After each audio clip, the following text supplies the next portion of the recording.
Greetings from the National Czech and Slovak Museum and Library in Cedar Rapids, Iowa, and happy fall. It's October 2025, and we at the museum, as always, are bursting with excitement. You know, October traditionally is kind of just a slow month as we watch the leaves fall and we prepare for our Old World Christmas market. But this year, October is filled with excitement. And to get us started, to tell us all about that wonderful October excitement, is our curator, Stephanie Cohen. And Stephanie, I have red hair because of you, indirectly, and Uprika.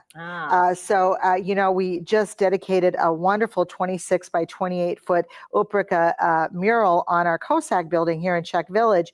And we had the dedication with George Drost, which was a precursor to what you're going to talk about. And they wanted me to wear the red scarf of the lady with the Moravian lady with the red scarf. I didn't know how to tie it. So I thought it would be easier just to put a streak in my hair. So that's my Uprika streak. But tell us, what are we doing with Joseph Uprika? Well, we're having a wonderful exhibit on loan to us from George Drost, who's probably the foremost collector of Józef Uprika's art in the United States. And he has lent us over, I think, 120 pieces. It's a lot of pieces of his collection. And it opens tonight with a reception at 5 o'clock. We're having a reception with George, and he'll speak a few words about the art and the artists. And then tomorrow he's actually coming back at 1:30 to do a program that he'll talk all about his collection and more in the life of Uprika. Tonight's more just a fun, here we're going to cut the ribbon and the gallery's open. And it's really beautiful art. Józef Uprika is mostly, I would say, like impressionistic painting. He was born in 1860 and I think died in 1940. So his formative years would have been right around the turn of the last century. So a lot of his work deals with painting people in Moravia in their folk dress or their kroj.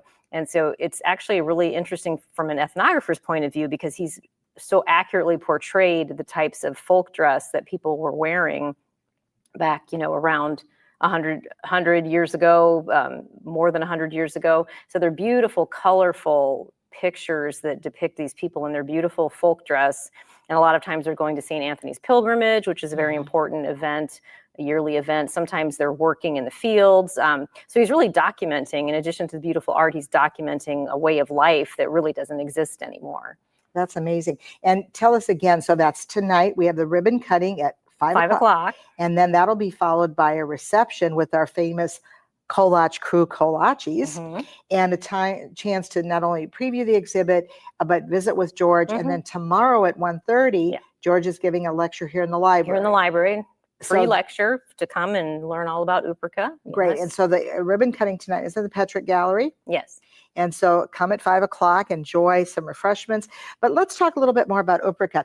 I was recently at a Mucha exhibit, you know, Alphonse Mucha, and there was a picture there that was inspired for him from Uprika. And he said Uprika is the master of showing the soul of the Czech people. And, you know, through his work, he really captured the soul of the Czech people. And can you talk a little bit more about the different types of pictures you're going to have or artwork that will be there tonight?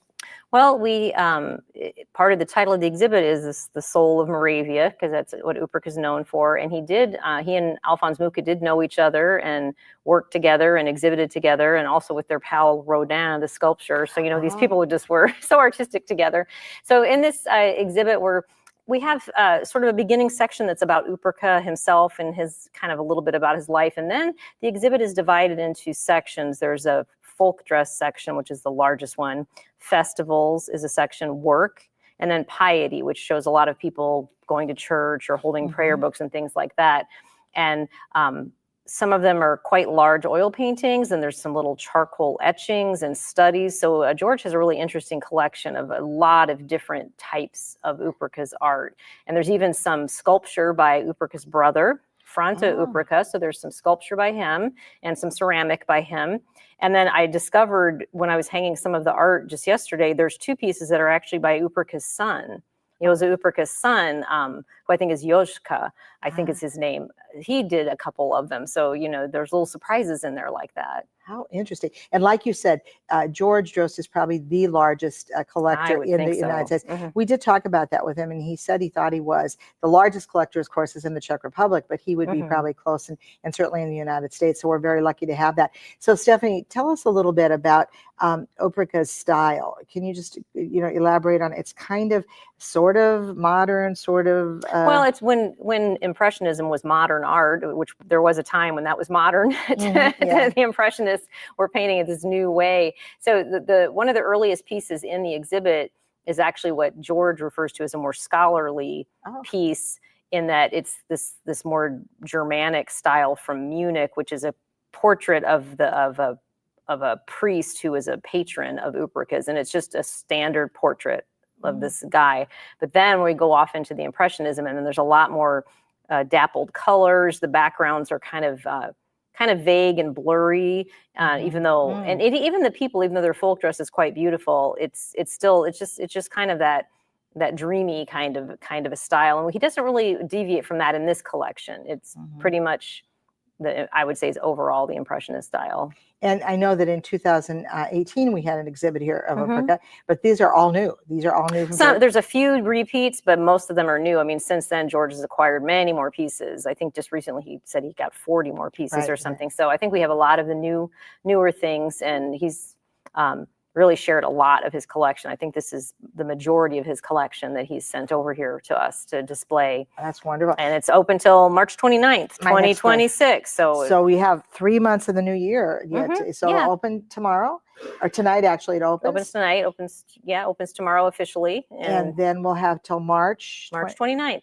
So that'll give anyone an opportunity to come and see this wonderful exhibit that George, and his lecture tomorrow will focus not only on the life of Oprika, but some of the works that his style and what he did and his history in Moravia. Oh yeah, it's fascinating. There's a piece in the exhibit that was repatriated to a Jewish family, like it had been looted by the Nazis. And there's this whole process of going through to try to prove that a piece of art was taken from your family during World War II. So there is a piece that was sent back to the family, and eventually they sold it and George bought it. It's just not within the family anymore, but it has an interesting history. So some pieces, there's a story behind the picture, which George knows all of that. So I'll be taking notes when he's giving his talk tomorrow and even this evening. I think I'll have to try to remember what he said, because you always learn a lot from if the collector is here to tell you, little stories about the pieces or how they acquired them. It's just really fascinating.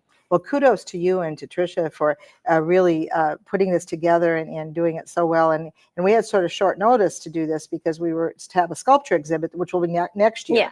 And so we had to switch. So real congratulations to you for putting this together, because I think Oprika appeals to everyone, although it's very Czech-centric, we could say. The colors and the style really appeal to everyone. Don't you I think so. Yeah, I like it. It's very pretty. And then if you like folk dress, you'll like looking at it. If you like art, you'll like it. So yeah. And one thing about our store, our wonderful store, and they'll be coming in next month for our Coffee and Kolache to talk about all the wonderful Christmas and holiday items they have. But they have a real collection now. They have these wonderful Oprika carry bags. They have some real great books that George has put together. Some, I think, collections books of. Yeah, he has catalogs of his collection. Yeah, it's and great. We have them for sale. So there'll be a number of Oprika things in the store that you can, come on and get. So any concluding words about Oprika? Well, everybody should see it if they can. You don't want to miss this one. And it's not often on display in the United States. You're going to see this many Oprikas together. I think you're right. And we have a big enough gallery to do it. And so we're very happy about that. And the other thing that I think is really cool about this, it's going to be a great way as we bring our students through to talk to them about sort of the culture and the dress. And it's a great way to bridge that cultural understanding of who we are. And, the Moravians, I always say the Moravians and the Slovaks are really bright colored folkwear. And this is really captured in the Bohemians, not so much, but especially the Moravians and the Slovaks have this wonderful, brightly colored. In this art, they're very bright and pretty, yes. And lots of red. So Sam, you'll have to take the red. A lot of red headscarves, yes. Red heads. Yes. The typical Moravian red headscarf is very, very popular in a lot of his works. Many. And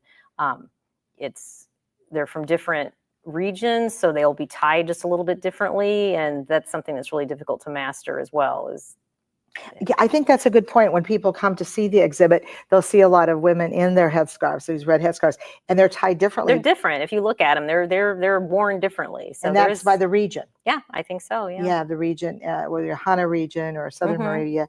So they do, and that's all captured there. Now, one last thing, you mentioned that we have a lot of his paintings, his original works. You also have some other artifacts, papers and other artifacts. We have this time some books that George is bringing, and there's a few pieces of metal, like commemorative pieces, like little coins and things. So, but we don't have his letters this time. The first exhibit, we did have some of his letters, but we don't have those this time. But you have some other artifacts of his. Well, we certainly invite everyone to come in and see this wonderful new exhibit opening tonight.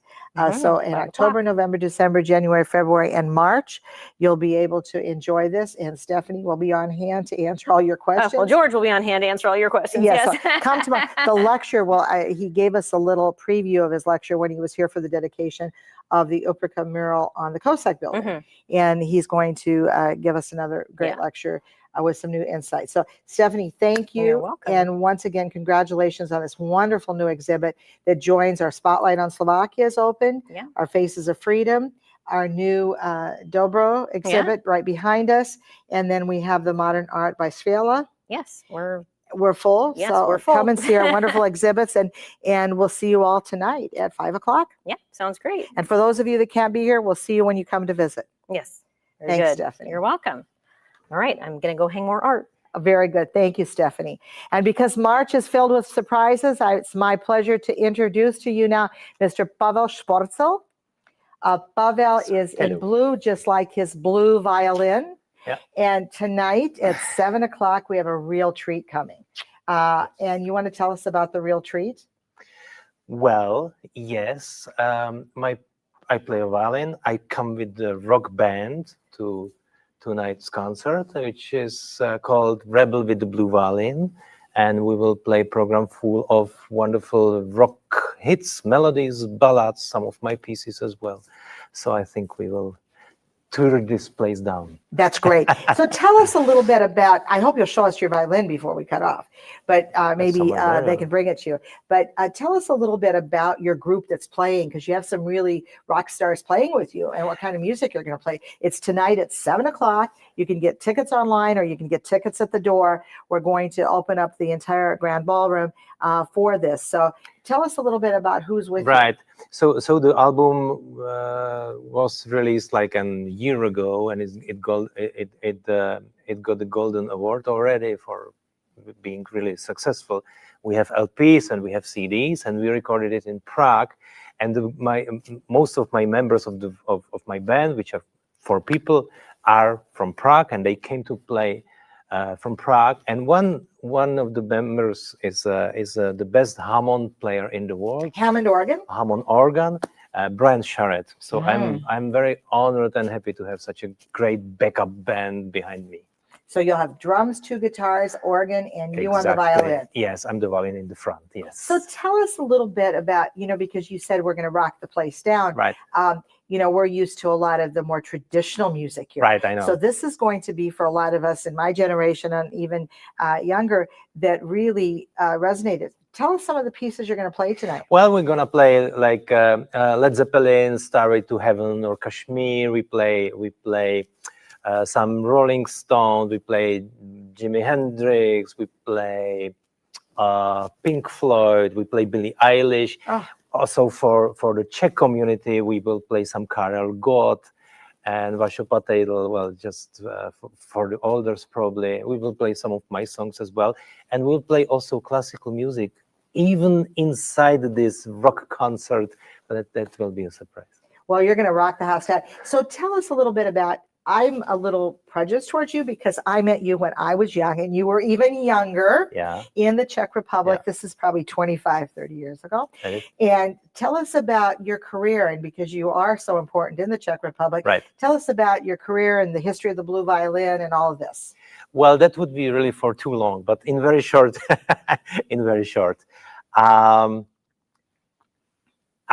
for last 25 years or whatever, maybe at the time when we met for the first time, And when I came back from my studies in the United States, because I studied at SMU in Dallas and then at Juilliard School in New York with Itzhak Perlman, Dorothy DeLay, and some others.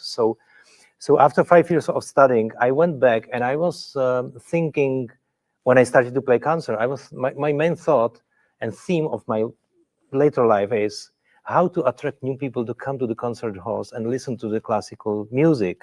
How to show them that classical music is not so serious, that you don't have to be really like old to go to listen to an opera or a concert hall.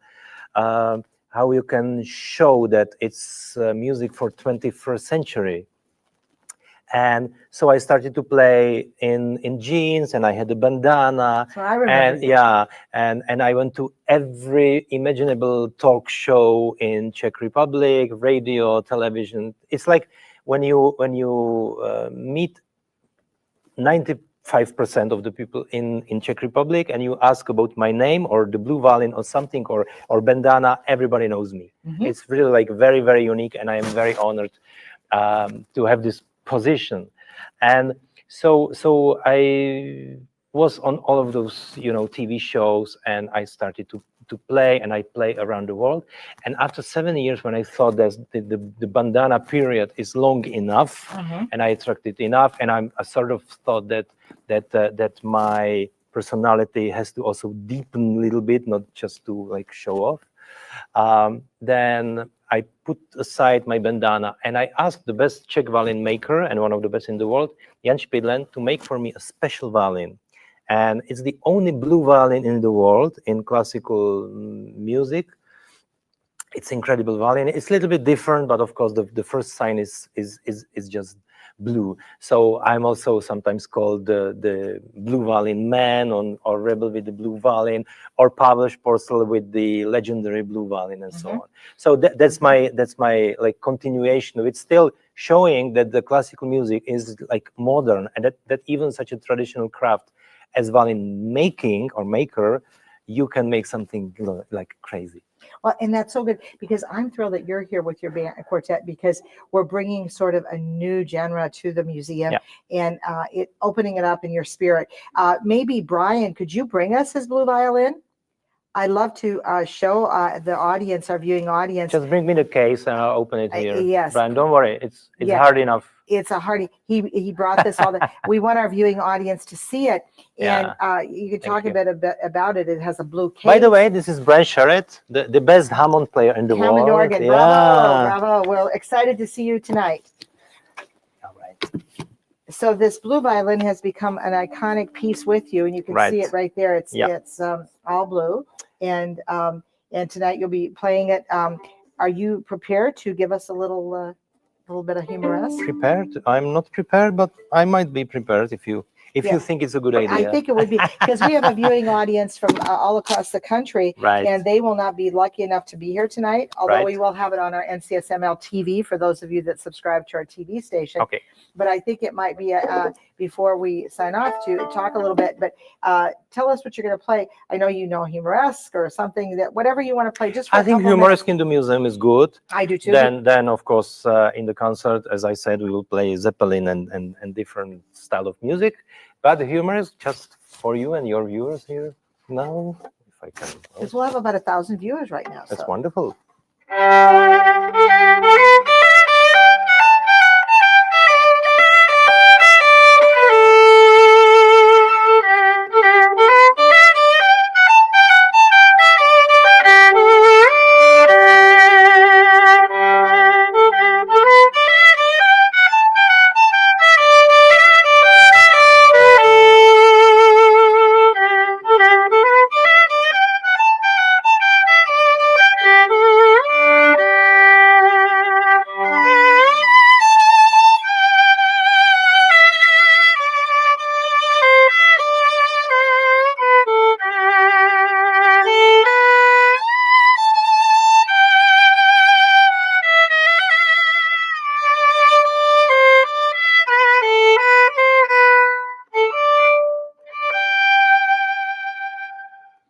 Well, Antonin Dvorak would be very proud of you and that you're here with hope us in the so. museum. Yeah.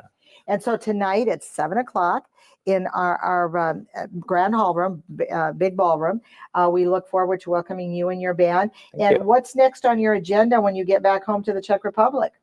Well, I still have 2 more concerts in the States. Uh-huh. I'm on tour, on 10 concert tour. So we play in Chicago, and then I play also in somewhere around Detroit. And then I come back. I start my violin cycle, which consists of 6 concerts. This year I have a Paganini theme. Paganini, wow. Paganini is a big inspiration for me. So I set a challenge for me to learn all the 24 caprices. It's like Mount Everest of violin repertoire. So, Oh, wow. so I have to practice really, really a lot. And then I will go to England. Then Christmas concerts are coming. Then I go to Israel. I go around. Yeah. So Well, we're so I'm lucky. very busy. When you came here now recently, you just played at 54 Below in New York. Right. And 2 days then- ago. Yeah. And then here, and then tomorrow night in Chicago, and then you're on your tour. So we are so grateful to you that Thank you're you. here, Yeah. and the 25 or 30 years later that you're with us. But the Right. National Czechoslovak Museum and Library is really pleased, and we really invite everyone tonight to come, because this will be for us a new venue in terms of music genre, and we are so thrilled you're here. So any concluding words? Well, come to the concert, of course, invite you, because I think it has a lot of energy, a lot of movements. And as you say, it's something new for you. So you should see it live, because live is the best, of course, if you can do it. And I'm so honored to be here. Thank you for the invitation. And I hope coming back soon, because this place is wonderful. So I have to explore it even more. Very good. Well, Pavel, thank you. And again, Thank you. welcome to Cedar Rapids, Iowa, you and your very band. much. And we'll see everybody tonight. Thank you. And this concludes our October 2025 session of Coffee and Kolache. We'll see you next month when we talk about Christmas and Vánoce.